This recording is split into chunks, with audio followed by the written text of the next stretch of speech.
Okay, I don't even need to do some sort of mysterious, epic introduction for this video. I am sure that most of you by now know exactly who the Zonai are, but just in case not, the Zonai have been one of the most talked about topics regarding Breath of the Wild, despite having very little actual in-game content. All we really know is that they were an ancient tribe of magic wielders with unimaginable abilities, and that suddenly they disappeared from existence. All that they left behind were the Zonai ruins, found in Hyrule.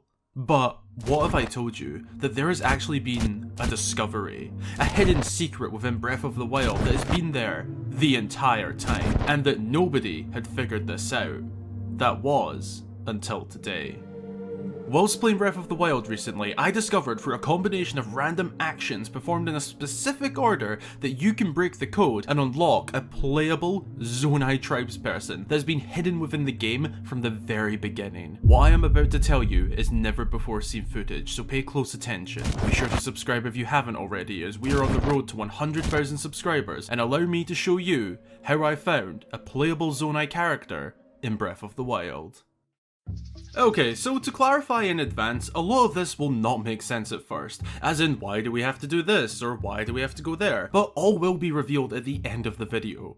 Okay, so to unlock this playable character, the first step is to enter the Farum Woods via this entrance. This is an important step, as if you enter via any other passageway, the secret code doesn't even trigger from the beginning. From here, make your way to the beginning of the Zonai ruins. If you don't know where this is, just find Cass, it's basically beside him. From here, you need to take a very specific route for this to work. As you enter the ruins, shoot the eye of the dragon statue at the very beginning. This is all part of triggering this secret. Then begin making your way up the river, and don't worry about the Bokoblin camps as they won't affect this at all. You can take them on or run right past them, as long as you make your way to the river entrance without climbing over the landscape. Be sure to not climb the landscape, as that will break the code and you'll have to restart. Once you reach the river, follow along as seen on screen. Upon reaching this statue, stand up on this raised area and shoot this one eye. And also, I feel that I should mention that like the Bokoblin camps, you don't need to kill the Lizalfos. You can if it makes it easier, but it's not required for this to work, as the trick is triggered via statues and routes you have to take. A little up the river, you will find this damaged wall. Jump up onto this broken off piece, and once up there, pull out your camera rune and take a selfie with the Zonai wall in the background. I know this doesn't seem like it makes sense, but it will later. Trust me. This is just how well hidden this secret code is. And also shoot this one in the eye.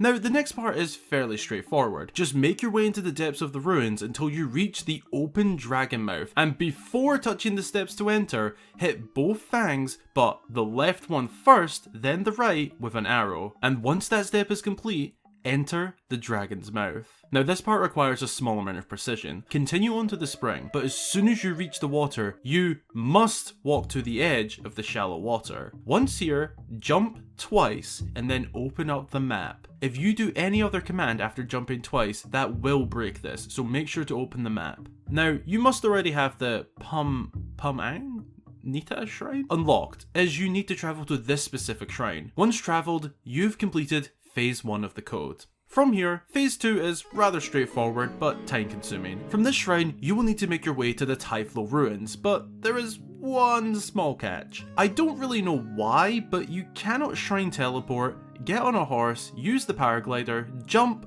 or run. Doing any of these actions will break the sequence, so unfortunately you need to walk the entire way. Well, you can do this little jog, but you absolutely cannot hit the sprint button. Think of it like doing a cheat code sequence in an older game. Doing one step wrong essentially resets the code, so if you happen to teleport or sprint, jump, whatever during this journey, you will have to do everything all over again. It sucks, but the reward is worth it.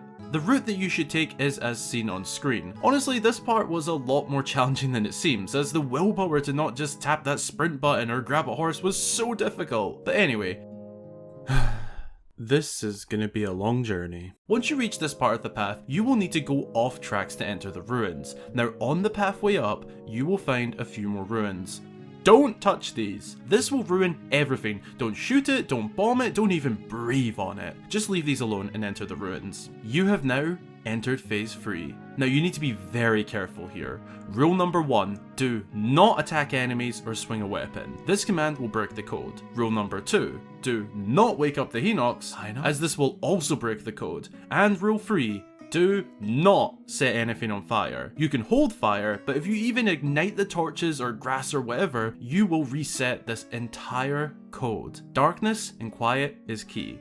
Okay, so what you want to do from here is locate the owl statue with the glowing eyes and shoot the left eye with an arrow. This is what supposedly awakes the Zonai within the ruins. Then head over to the specific ruin and climb to the top. What you now need to do is place down 3 luminous stones as an offering to the Zonai.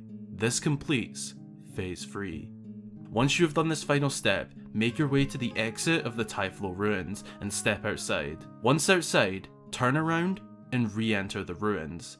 If you followed every step from the very beginning correctly, then you will now be playing as a long-lost member of the Zonai tribe. You can explore a former creation of their own as a Zonai, or step out into Hyrule and explore the land that was once what they called home. But how did I find all of this out? How and why is there secret coding in the game to unlock this character? Well,